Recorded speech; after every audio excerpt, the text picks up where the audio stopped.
And this, we have to give a limited amount of sparks with this because it can actually, it's so hot it catches on fire.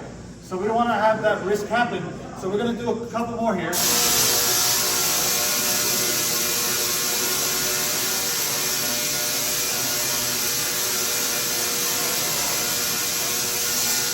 Now the second example, and final example, and the final burst here, will be about Aurora Borealis, Aurora Australis. When you think about these, lights in the sky, and I'm sure a lot of you have heard recently in the news about these Aurora Borealis, for example, being seen in places that you normally don't see them.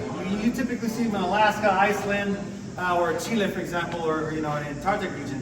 So it's weird to see them in places like California, for example. Some people have seen it in Washington, Texas, and that's sort of related to what's happening here.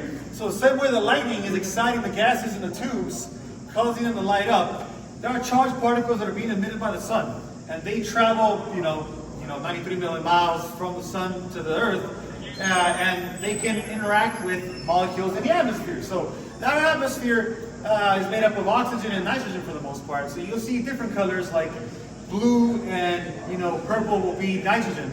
And then, for example, red and green are going to be, oxygen. So that can be seen, and you'll see pictures of that if you go downstairs by the moon exhibit. There's like a little video that plays showing stuff about that going on right now. So if you guys have any questions about that, feel free to ask. This will be the final burst of the hour, folks. So here we go in 5, 4, 3, 2, and 1.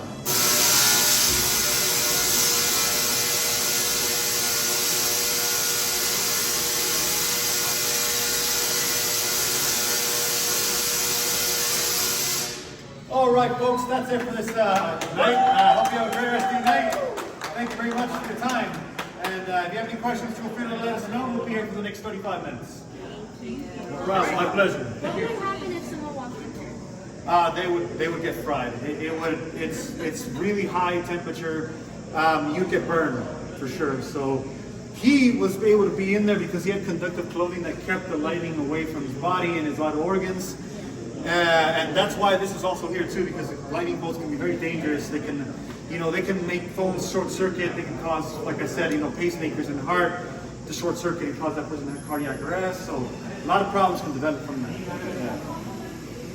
Yeah, no problem. My pleasure. Have a great rest of your night, everybody. Oh yeah, totally. Somebody just left the key there. Somebody could definitely come in and just play around with this thing. But luckily, we can unlock this and not let that happen.